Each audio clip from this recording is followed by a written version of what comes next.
and I'm in Borneo meeting the world's smallest bear.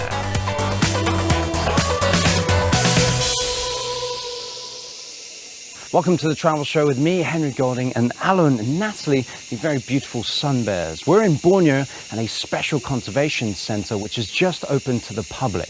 Join us later on in the show to find out what the future holds for this shy and very endangered species.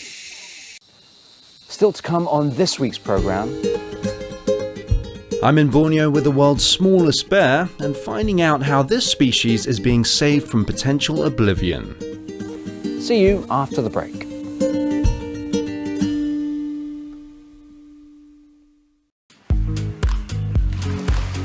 Finally, this week, my travels have taken me to Borneo, to the state of Sabah in the north of the island. Borneo is famous for its wildlife, including some endangered species, like the orangutan or the Sumatran rhino.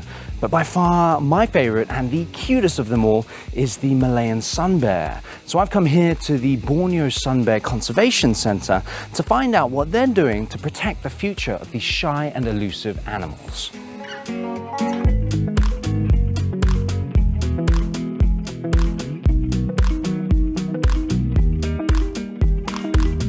Sun bears are the smallest of the bear family, almost resembling cuddly dogs, with short snouts and soft paws. And that's where one of the many problems lie. People take them as pets. Add to that poaching and loss of habitat, and those little creatures don't have much going for them. Sun bears, is the most arboreal bears in the world. They are very, very good tree climbers. Come on, let's get a closer look. Okay, sure. It takes a man of great fortitude and love for the sun bears to make a difference, and Wong Siew Te is just that man. He started the sanctuary back in 2008. Sun bears live in these types of very dense tropical forests, and they are very shy. Their density are very low. And then for a conservation work on an endangered species, the very first step is to gain public support. In order to get that kind of public support, knowledge on that particular species has to be there. Our center has been open for almost 3 months now. There are so many people that comes in that tell us that this is the first time that they heard there's a bear called sun bear. That this is the first time that they see what a sun bear looks like.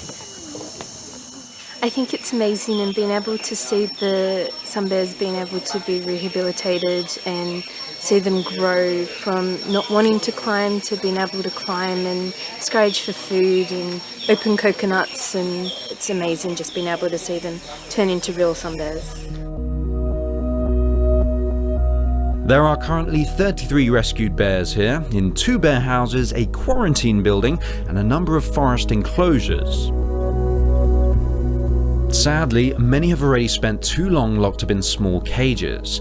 In some cases, bears begin to exhibit odd behavior, brought on by years of abuse and terrible conditions. All of our bears were captured as very little cubs and then being kept by humans as pets, until to a point that the owners realized that, oh, this baby bear cub used to be very cute, is no longer cute anymore, and at the end those bears will be killed, or they will sell to a restaurant, for example, to sell as body parts, meat, and then, or if they are capable, they would keep as a pets, locked up in a small metal cage for the rest of her life, and that is not a life, that is actually quite suffering. And so it seems that all of these bears have sad stories, but all of these is there any happy endings? Well, this is what we're trying to achieve. A happy ending would be the bears can go back to live in the forest, in the wild for the second time, and this is what we hope to achieve. I've always been a bit of a sucker when it comes to the cute and cuddly, and just so happens I managed to pester Wong enough that he let me feed them. Oh yes, it was definitely worth it. So this is very exciting indeed. I think this is going to be my chance to get really close to the sun bears, especially when I'm holding loads of food.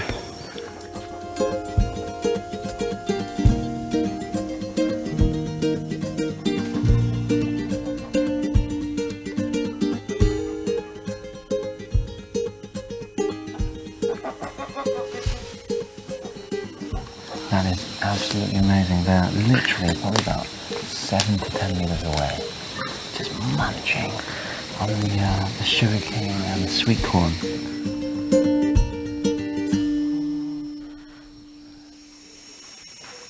What an absolute privilege it is to be this close to such a beautiful creature.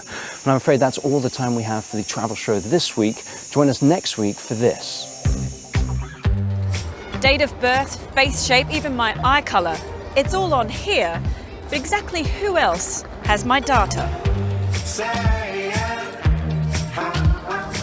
Spying and surveillance remain powerful tools used by governments around the world. And next time you're heading off on holiday, don't think you're not being watched.